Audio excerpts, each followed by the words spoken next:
Assalamualaikum warahmatullahi wabarakatuh. Perkenalkan, nama saya Nazilatur Rahmah dari Biologi 2. Di sini saya akan menjelaskan tentang vitamin dan mineral. Untuk lebih lanjutnya, mari kita bahas.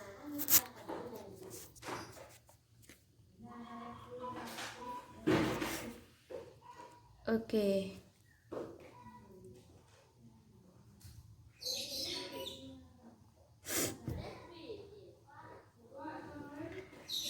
Vitamin, pengertian vitamin. Vitamin itu adalah zat organik yang tidak dapat dibuat oleh tubuh, tetapi diperlukan dalam jumlah yang sangat kecil untuk dapat berlangsungnya berbagai reaksi faal dan biokimia dalam tubuh, agar metabolisme, pertumbuhan, dan perkembangan berjalan dengan normal. Vitamin ini tidak secara langsung memberikan energi bagi tubuh. Sebagai katalis, vitamin menjadi bagian sistem enzim yang dibutuhkan untuk melepaskan energi dari protein, lemak, dan karbohidrat. Vitamin juga diperlukan untuk membentuk sel darah merah, hormon, dan materi genetik, serta untuk mempertahankan fungsi sistem syaraf yang baik. Di sini juga ada fungsi dari vitamin. Secara umum, semua jenis vitamin itu mempunyai peran sebagai berikut. Yang pertama adalah merangsang proses pertumbuhan berbagai jaringan. Yang kedua, meningkatkan kemampuan untuk menghasilkan keturunan yang sehat. Yang ketiga itu memelihara kesehatan, kebugaran, dan memperpanjang usia, karena berperan dalam pengaturan proses metabolisme dan penggunaan sumber energi, asam amino, asam lemak, dan mineral. Yang B, memelihara fungsi normal saluran pencernaan dan nafsu makan. Yang C, memelihara kebugaran mental, memperkuat daya tahan tubuh. Berarti di sini juga dia sebagai imun ya. Yang selanjutnya juga sebagai antioksidan dan mencegah terbentuknya radikal bebas yang dapat merusak sel jaringan. Di sini juga ada macam-macam vitamin beserta efeknya. Nah, di sini tuh vitamin dibagi menjadi dua ya, yaitu vitamin yang larut air dan vitamin yang tidak larut air. Vitamin yang larut air itu terdiri dari vitamin B dan vitamin C, di mana vitamin B itu adalah vitamin B yang memiliki 8 vitamin B kompleks. Di antaranya yang pertama adalah vitamin B1. Di situ dia mengubah gula menjadi energi. Nah, vitamin B ini memiliki manfaat untuk memecah gula dari makanan menjadi energi. Selain itu, vitamin ini juga membantu produksi neurotransmitter yang berada di otak ya, senyawa kimia yang berada di otak, membantu pembuatan asam lemak serta menyintetis beberapa hormon. Vitamin B ini dikenal juga dengan nama tiamin. Salah satu vitamin B kompleks ini yang ditemukan pada tahun 1980-an. Yang kedua adalah vitamin B2. Produksi energi, dia itu memproduksi energi dan kesehatan kulit. Nah, beberapa fungsi dan manfaat utama dari vitamin B2 ini adalah produksi energi dan kesehatan mata dan kulit. Tak sampai di situ juga, vitamin ini juga membantu tubuh untuk memetabolisme lemak, hormon, dan steroid serta obat-obatan. Nah, vitamin ini memiliki nama lain yaitu riboflavin, nama lain dari vitamin B2 ya. Yang ini juga membantu memproses vitamin B lainnya. Misalnya itu riboflavin membantu mengubah triptofan menjadi vitamin B3 serta mengubah vitamin B6 menjadi koenzim yang diperlukan oleh tubuh. Selanjutnya vitamin B3. Vitamin B3 ini dia mengubah karbohidrat, lemak, dan protein menjadi energi. Nah, tubuh ini mengubah vitamin B3 atau niacin menjadi koenzim yang disebut nikotinamid adenin di nukleotid atau NAD. Nah, NAD ini menjadi memiliki manfaat untuk reaksi 400 enzim di dalam tubuh. Di sini juga ada beberapa enzim yang berperan ya dalam proses berikut, yaitu pengubahan zat karbohidrat, lemak, dan protein.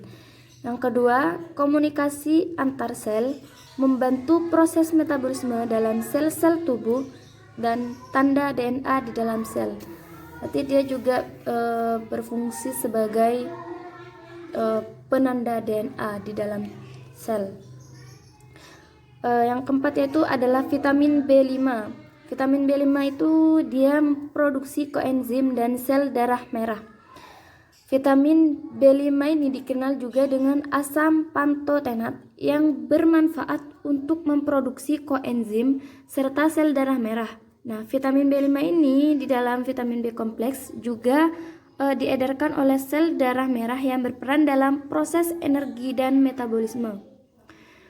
Vitamin yang kelima adalah vitamin B5, yaitu metabolisme asam amino. Dikenal pula sebagai pyridoxine. Salah satu manfaat vitamin B6 ini adalah membantu tubuh dalam memetabolisme asam amino. Selain itu, salah satu vitamin B kompleks ini juga berperan dalam pemecahan karbohidrat dan lemak, perkembangan otak, serta sistem imun. Yang keenam adalah vitamin B7, yaitu dia itu mengatur DNA. Apabila Anda memperhatikan kecantikan seseorang, mungkin sudah akrab dengan biotin ya, yang merupakan nama lain dari vitamin B7. Jika kalian menemukan nama lain dari B7, yaitu dia itu namanya biotin atau B7. Produsen produk kecantikan ini menambahkan biotin untuk suplemen rambut, kuku, dan kulit. Walau begitu juga, para ahli belum menyetujui terkait manfaat vitamin B ini ya. Jadi hati-hati untuk memproduksi suplemen tersebut. Di luar manfaat di atas, vitamin B7 juga berperan dalam fungsi berikut. Yang pertama adalah pemecahan lemak, protein, dan karbohidrat. Yang kedua adalah komunikasi antar sel.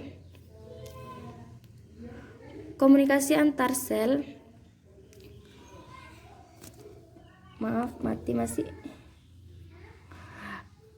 Komunikasi antar sel di dalam tubuh, dan dia juga mengatur DNA. Yang ketujuh yaitu vitamin B9. Dia berperan dalam perkembangan janin. Nah, manfaat dari vitamin B9 ini adalah membantu dalam replikasi DNA, memetabolisme vitamin, serta metabolisme asam amino. Tak hanya itu juga, vitamin ini juga berperan dalam pembentukan sel darah merah serta perkembangan sistem saraf janin bagi ibu hamil. Jadi vitamin B9 ini berperan dalam perkembangan janin ya. Vitamin B9 ini juga disebut dengan folat, sedangkan bentuk sintetisnya disebut dengan asam folat. Jadi kalau vitamin B9 itu disebut dengan folat, sintetisnya disebut dengan asam folat.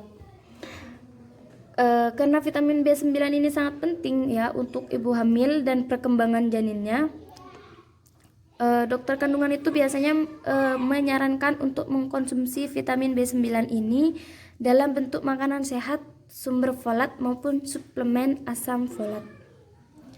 Di sini juga ada vitamin B12, yaitu membantu fungsi otak dan saraf.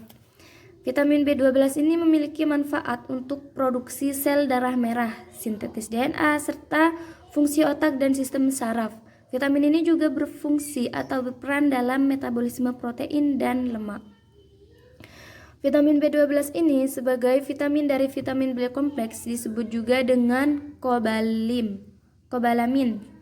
Sebab vitamin B12 ini mengandung mineral yang disebut kobalt. Nah, di sini ada makanan yang bersumber dari vitamin B kompleks. Yang pertama adalah vitamin B1. Bisa dibaca sendiri ya. Di situ lengkap vitamin B1 sampai B12 sumbernya dari mana.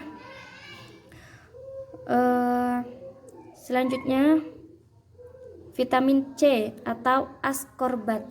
Nah, fungsi utama dari vitamin C ini yaitu produksi kolagen, pencernaan, pembentukan tulang dan gigi yang halus, penyimpanan yodium, pertumbuhan jaringan, penyembuhan, pembentukan sel darah merah, kekebalan terhadap infeksi, membantu absorpsi zat besi atau penyerapan zat besi ya, dan kalsium, mencegah kanker, mencegah penyakit jantung atau menurunkan kadar kolesterol dalam darah.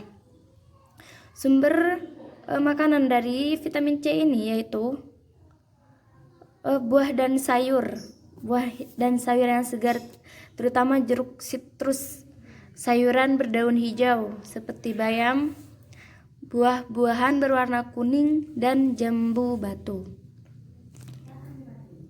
Bisa dilihat sendiri ya kebutuhannya itu buat orang dewasa.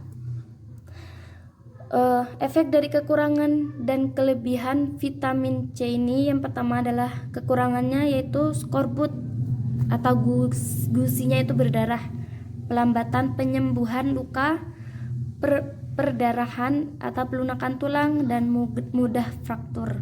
Jadi kalau kalian gusinya sering berdarah, terus pelambatan penyembuhan luka, lukanya itu tidak gampang sembuh, berarti kalian itu kekurangan vitamin C.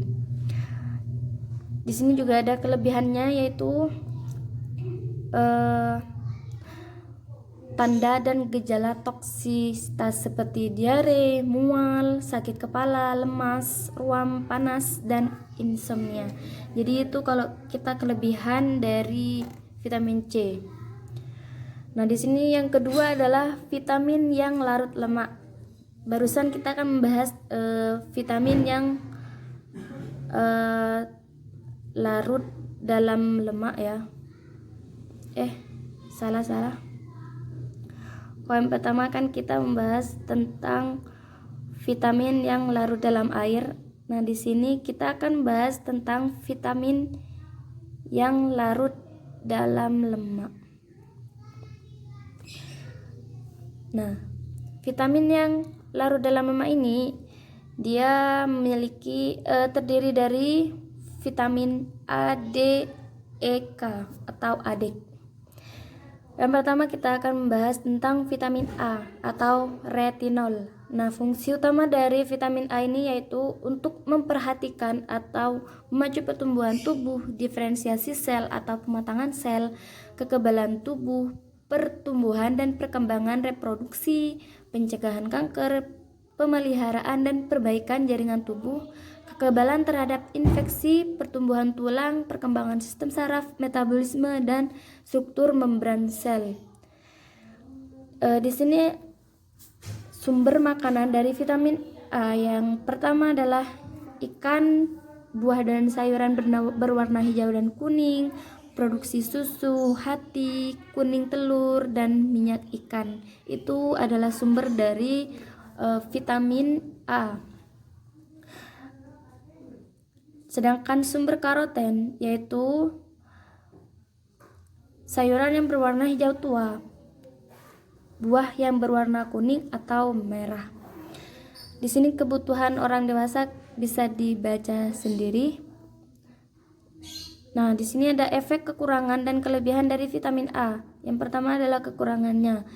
Kalau kita kekurangan vitamin A, maka kita akan mengalami rabun senja. Biasanya rabun senja ini sering terjadi ya pada orang yang sudah lanjut usia. Dan juga penghentian pertumbuhan tulang, kulit kering, berkurangnya saliva, dan diare. Ini sering terjadi. Kalau kita kelebihan vitamin A, tanda dan gejala toksisitasnya, yang pertama adalah sakit kepala, muntah, penglihatan ganda, kerontokan rambut, dan kerusakan hati. Ini sangat berbahaya sekali ya jika kita kekurangan vitamin A. Di sini juga ada vitamin D atau kalsiferol, di mana fungsi utamanya yang pertama adalah fungsi utamanya yaitu metabolisme kalsium dan fosfor atau pembentukan tulang. Fungsi miokardium, pemeliharaan sistem saraf, pembekuan darah yang normal, mencegah atau menyembuhkan rakitis atau rickettsia, mengatur proses mineralisasi dan kalsifikasi tulang. Sumber makanan dari vitamin D ini yang pertama adalah sumber makanannya itu berasal dari tulang lunak, kuning telur, daging, mentega, minyak hati ikan kod, lemak ikan, dan hati.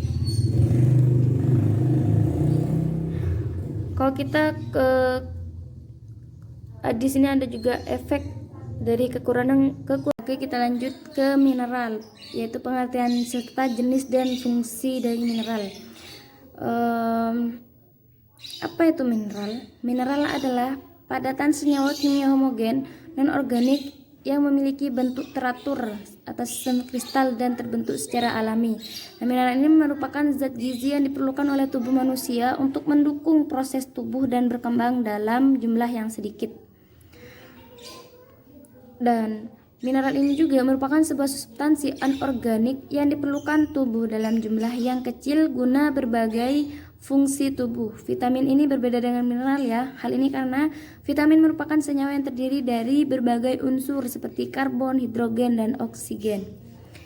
Di sini ada fungsi mineral. Fungsi mineral itu yang pertama adalah membantu dan melindungi kesehatan otot, jantung, serta saraf, mengatur tekanan osmotik pada tubuh, menghasilkan beragam jenis enzim, memelihara, mengareskan, serta mengatur tulang dan proses faal pada tubuh sebagai katalis pada beragam proses biokimia yang terjadi pada tubuh, kontraksi pada otot dan respon saraf, pembentukan struktur jaringan lunak serta keras dalam kerja sistem enzim, membantu dalam pembentukan antibodi, melindungi keseimbangan air serta asam basa dalam darah, membuat kerangka tubuh, otot, dan gigi sebagai aktivator yang berperan dalam enzim serta hormon, dan melindungi kesehatan tulang serta melindungi fungsi otak dan mencegah nyeri otot, berperan dalam proses pembangunan sel. Di sini juga lanjutannya itu mengangkut oksigen ke semua tubuh. Itu salah satu fungsi dari mineral. Di sini ada macam-macam mineral. Itu dibagi menjadi 3. Yang pertama adalah major minerals, trace minerals, dan ultrace mineral. Di mana major minerals itu adalah mineral yang diperlukan oleh tubuh dalam jumlah yang cukup banyak, yang sekitar 100 mg. Termasuk diantaranya itu kalsium, magnesium, kalium, kalsium, sulfur, natrium, fosfor, dan klorida. Yang kedua adalah trace mineral, di mana trace mineral itu dibutuhkan pada sekitar kurang dari 100 mg per hari. Terdapat 9 jenis mineral yang termasuk dalam kategori ini. Itu fluorid, mangan, seng, yodium, selenium, tembaga, molybdenum, dan kromium. Yang ketiga adalah ultrace mineral, yaitu mineral yang terdapat dalam tubuh manusia, akan tetapi jumlah kebutuhan mineral sejenis ini tidak diketahui. Mineral ini termasuk ke dalam kategori arsenik, nikel, boron, silikon, serta vanadium. Berdasarkan kebutuhannya dibagi menjadi 2 jenis. Yang pertama adalah makroelemen dan mikroelemen. Makroelemen ini merupakan mineral yang dibutuhkan oleh tubuh dalam jumlah yang cukup besar, dan mikroelemen ini dibutuhkan oleh tubuh dalam jumlah yang kecil saja, tidak sebanyak dalam mikroelemen. Mineral yang dibutuhkan oleh tubuh yaitu banyak sekali ya, ada kalsium, ada magnesium, serta fosfor dan natrium, zat besi, yodium, dan potasium. Kita bahas satu-satu dulu. Yang kalsium. Kalsium ini adalah salah satu mineral yang sangat penting dan juga sangat dibutuhkan oleh tubuh manusia, yang berfungsi itu membantu proses pembentukan tulang dan gigi, serta dibutuhkan untuk proses pembekuan darah, transmisi sinyal sel saraf, dan kontraksi otot. Magnesium berperan penting sebagai kofaktor berbagai enzim di dalam tubuh yang berfungsi sebagai katalisator dalam reaksi-reaksi biologis di dalam tubuh. Kegunaannya ini pada lansia atau lanjut usia yaitu membantu penyerapan kalsium oleh tubuh untuk menjaga kesehatan tulang dari resiko osteoporosis. Jadi berfungsi sekali bagi orang yang sudah lanjut usia. Yang ketiga adalah fosfor.